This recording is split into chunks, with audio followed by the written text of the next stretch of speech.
aí, gente, sejam bem-vindos a mais um Roda de Conversa. Hoje nós estamos na lição 3 dessa lição nova que nós estamos vendo, falando sobre fidelidade. Mas, antes de tudo, vamos apresentar nosso convidado. Alexandre, seja muito bem-vindo. Muito obrigado por estar aqui conosco. Obrigado. Nós possamos ter aí uma excelente lição. É isso aí. E, gente, depois de apresentarmos, agora vamos lá para o assunto. Estamos na lição 3, a lição 3 que tem como título Noé, doador grato. Como eu disse, o tema da lição está sendo fidelidade, e a gente vai entender, vai estudar um pouco sobre como que Noé falou sobre a sua crença, a sua fidelidade, sobre o seu relacionamento com Deus em vários períodos da vida dele, né? Tanto antes do dilúvio, quando ele foi escolhido, né? Quando Deus pediu para ele transmitir a mensagem e ele aceitou essa missão. Durante o dilúvio, que Deus guiou ele durante todo aquele período turbulento, e após o dilúvio, que o mundo era um mundo novo para ser reconstruído por ele, confiando na vontade de Deus, que Deus estaria cuidando deles. Então, tendo esse contexto em mente, eu já vou trazer as perguntas aqui. E a primeira pergunta é, eu vou contextualizar um pouquinho mais antes. A pergunta seria, o que é a verdade presente para a nossa época? Lembrando que Noé tinha uma mensagem para transmitir na época dele, então agora a gente já pensa assim, será que nós estamos numa situação parecida?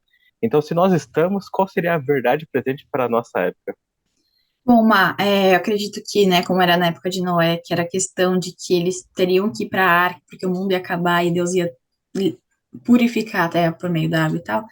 Eu acredito que a verdade presente hoje são as três mensagens angélicas que estão em Apocalipse, que elas têm como principal objetivo anunciar a segunda vinda de Cristo. Também, basicamente, seria exatamente as três mensagens angélicas, né? Que, na verdade, ali elas vão abordar basicamente o retorno de Jesus, que seria os sinais que apontam para o fechamento da porta da graça. E com isso também seria basicamente o que está lá em Apocalipse 14, do verso 6 ao verso 16. Fora também a questão dos nossos dias, né? A questão que o arrependimento, muitas pessoas ainda não enxergam isso como uma necessidade, né? Tendo aceitado Jesus como seu único e suficiente Salvador, eu acho que também é uma situação muito presente, que por mais que você pregue a mensagem do advento, do retorno de Cristo, né, que seria a verdade presente para os dias de hoje, que é o retorno de Cristo, mas quando você fala de graça, eles não aceitam a mensagem salvífica de Cristo, logo eu creio que a verdade presente sobre o retorno é uma consequência, né, que eles acabam não aceitando também, por não crerem quem é Cristo verdadeiramente, né? E não é também, na contextualização da lição, fala sobre Noé e tudo mais, como que se acontecia na época deles, dava-se em casamentos e tudo mais, né? Noé teve uma questão de advertir o povo e tudo mais, é o que acontece, na verdade, presente para os dias de hoje, através das três mensagens angélicas, né, de Apocalipse. E eu acho que as pessoas acham que, na verdade, acho, não seria aquela verdade que Cristo voltaria, retornaria para nos buscar na segunda vez, né? E que eles teriam um tempo para poder fazer isso, até o fechamento da porta da graça, que logo em seguida aconteceria a perseguição, né? Por causa de quem guarda os mandamentos, né? E tem um testemunho de Jesus. Então acho que seria isso, a verdade presente para os dias de hoje. Eu acho que, resumindo, seria a justificação pela fé e a volta de Jesus. Então, tudo isso envolve uma pregação de uma mensagem onde Jesus é o Criador, o advogado e o nosso Redentor. Eu achei legal dessa lição, porque como o Alexandre falou, é a palavra consequência. A salvação ali seria uma consequência, que nem nos dias de Noé. Deus ele passou uma mensagem para Noé, para Noé advertir as pessoas da época dele, e aí se eles reconhecessem que eles estavam em erro, eles teriam uma possibilidade de se ajuntar a Noé e serem salvos, entende? Então eu penso que o fato deles não escolherem se juntar com Noé, não escolherem fazer parte disso, é porque também não existia um reconhecimento de que existia algo errado. Então a gente, na nossa atualidade, aqui eu já estou respondendo também, gente, que eu gostei da lição. Normalmente a gente não faz assim. Mas acho que é bem isso. Nós entendemos que hoje em dia nós trazemos uma mensagem, que Deus confiou uma mensagem a nós para dizer, que está na Bíblia. E aí quando a gente fala para as pessoas, dependendo de como você reconhece a sua situação, o seu estado, ou não, aí você aceita Jesus porque você reconhece a necessidade de ter um Salvador também. E aí, continuando nesse ritmo, a gente está falando de verdade presente, comparando o tempo de Noé com o tempo que nós estamos vivendo hoje em dia. Então eu queria perguntar aqui, que condições tornavam, né, a época do dilúvio muito semelhante ao tempo em que vai anteceder a vinda de Cristo? Olha, eu acho que de uma forma bem resumida, até que eu estava lendo hoje, falando sobre isso, é a decadência moral generalizada no mundo que a gente vive. Então, decadência em todos os sentidos, né? Moralmente, mas em todos os sentidos que esse termo se refere.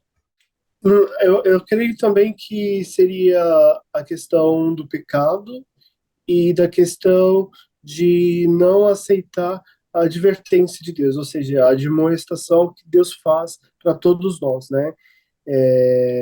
No sentido de ouvir a sua palavra e seguir o que ele tem como querendo que todos os pecadores cheguem ao arrependimento, né? Então eu creio que como nós somos pecadores e chegamos ao arrependimento através da graça de Cristo, eu acho que essa mensagem hoje torna-se muito parecida com a época de Noé, só que as pessoas não dão ouvidos, né, para essa mensagem tão próxima que a gente teve. E é bem assim, faz uma comparação e é bem realista, né? Não tem como fugir, davam-se em casamentos, tinha festas, né? Vendia-se propriedades, e então o que acontecia na época de Noé e também acontece na nossa época, mas o que impera, infelizmente, é o pecado e a imoralidade, né? De uma forma geral e resumida, como você bem pontuou, Elisa. Na época de Noé, a violência e o pecado estavam incontroláveis. E isso era a causa de um afastamento muito grande de Deus. Então, as pessoas não enxergavam mais a necessidade de estar com Deus. E a incredulidade se fez muito forte na vida delas. E eu acho que eu vejo é o que exatamente está acontecendo com a nossa sociedade hoje. É uma série de. A gente tem algumas coisas que a gente acredita antes de ver essa história, por exemplo, a gente acredita que Deus é amor e justiça. Então a gente não consegue entender ou não ter muita consciência de como era na época de Noé, por mais que a gente faça uma comparação, mas para ter chegado ao ponto de Deus ter tomado essa decisão ou ter proposto essa destruição, não era algo que deveria ser pouco. E Deus, como uma fonte de amor e justiça, a gente imagina que o melhor julgamento de todos foi realizado ali, e realmente essa era a melhor solução, sabe? E, gente, comentamos um pouquinho agora. Eu vou chamar a Cat para dar continuidade aqui, falar do próximo quadro. Muito bem, gente. Agora é o momento do Fala Aí. Esse quadro na nossa lição é um momento onde a gente escolhe uma palavra que resume a lição, que mais resume a lição, e a gente explica mais ou menos o porquê disso. E a minha palavra de hoje é convicção, porque baseado na história de Noé, eu acho que é preciso testemunhar sobre o quão profunda é a nossa convicção sobre a verdade presente, né, que a gente comentou aqui, e o quão é importante a gente permanecer firme nela.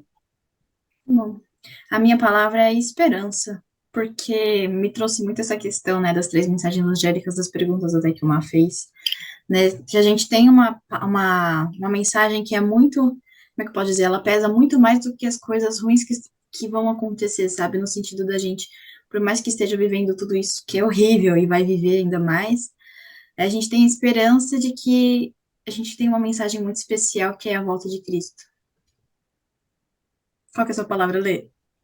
Para mim seria basicamente advertência, né? Porque na verdade o mesmo aviso que foi dado para Noé também foi dado para a nossa geração e não se ouve, né? A palavra de Deus, não se ouve o conselho de Deus, né? A gente pensa que na verdade Deus é amor, mas esquece que Ele é justiça, né? Que um dia o pecado vai acabar e quem não estiver do lado dele, junto com Satanás e seus anjos, será exterminado, né? Então a gente esquece de um Deus que é amor, sim, né? Mas ele também é justiça, e essa justiça virá com a volta de Jesus, e muito em breve esperamos nós em nome de Jesus. A minha palavra foi. Eu coloquei duas palavras com a mesma ideia, que foi reação ou resultado. Porque a gente consegue ver essa reação e resultado tanto na vida das pessoas ou do mundo daquela época, que resultou naquele tipo de, digamos assim, sentença, quanto o resultado na vida de Noé. O Noé aceitar o que Deus pediu para ele, seguir certinho por muitos anos, porque demorou bastante tempo para acontecer, e depois para continuar firme durante o dilúvio, e depois para reconstruir tudo. Então eu vejo isso como um resultado direto do relacionamento que Noé tinha com Deus. E também o julgamento do mundo foi uma reação que foi, eu acredito que é justa, porque a gente pode questionar muito o julgamento que nós seres humanos fazemos, porque as pessoas, elas têm seus lados, elas têm falhas, as pessoas tanto as pessoas boas cometem erros, quanto existem pessoas más, pessoas corruptas. Então eu não confio no julgamento de outras pessoas, digamos assim. Mas quando Deus faz o julgamento, pelo menos eu me sinto tranquilo, porque eu sei que ele está acima de todas as coisas. Ele é justo, ele é amor, ele vai ser imparcial, entende? Então, se tem um ser, alguém que eu acredito, que eu, digamos assim, aceito o julgamento, seria o julgamento de Deus. Eu vejo isso nada mais que uma reação, um resultado das escolhas que a gente faz na nossa vida. E, gente, eu vou terminar a lição aqui lendo um texto da parte de sexta-feira. Estamos chegando ao finalzinho da lição. E teve uma parte aqui, gente, vocês podem acompanhar a sua lição. A lição de sexta-feira minha é a mesma sua, então você pode pegar aí, pode ler. Teve uma parte que eu achei incrível, eu queria compartilhar aqui com vocês. Que é assim: casas e terras serão de nenhuma utilidade para os santos no tempo da angústia, pois eles terão de fugir das multidões enfurecidas, e nesse tempo as suas posses não poderão ser liberadas para o avançamento da causa da verdade presente. Foi-me mostrado que é vontade de Deus que os santos se libertem de todo embaraço antes que venha o tempo de angústia, e façam aliança com Deus por meio do sacrifício.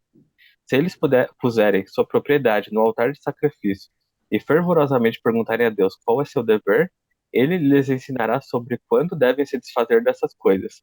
E então estarão livres no tempo de angústia, sem nenhum empecilho para sobrecarregá-los.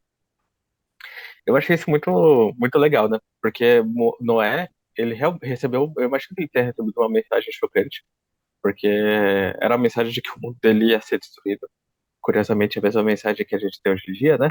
Não é coincidência, mas ele não se apegou às coisas que ele tinha lá, do tipo, nossa, mas eu tenho minhas propriedades, eu tenho isso, eu tenho aquilo, eu trabalhei tanto, tanto, eu estudei tanto para construir tudo isso, sabe? Porque o apego dele a Deus, o relacionamento com Deus era o que tinha em primeiro lugar. Eu acho que isso é bem um sinal pra gente hoje em dia, sabe? A gente se questionar, será que eu tô me apegando muito aos valores do mundo, ou será que eu tô me entregando minha vida mesmo a Deus e aos valores que Deus propõe, sabe? A gente é tão acostumado, ou é tão... A gente cresce num ambiente que nos incentiva a buscar o sucesso material, né? De você ter uma profissão boa, de você acumular seus bens, criar uma rivalidade em que qualquer pessoa que não tem aquilo que algo que as pessoas consideram alto status, muitas pessoas menosprezam elas, mas não é isso que Deus ensinou, sabe? E isso não vai ter esse significado nenhum, porque não é isso que Deus tem preparado para mim e você. Ele pode nos abençoar com coisas nessa vida, mas Deus tem preparado algo muito maior, muito melhor. E é isso que a gente tem que mirar, é nisso que a gente tem que, isso que a gente tem que buscar. E essa foi a lição 3. A gente vai agradecer mais uma vez o Alexandre por estar aqui presente conosco, por ter participado desse momento, dessa conversa. Gente, muito obrigado por você que está assistindo também. Se você gostou, deixa o seu gostei aí, curta, compartilha, deixa um comentário, fala o que você achou, o que você está achando dessa nova lição. E a gente Te espera. Na próxima semana. Aê, tchau, pessoal. Até a próxima. Tchau, gente. eu esqueci, perdão. Tudo bem. Tem como cortar?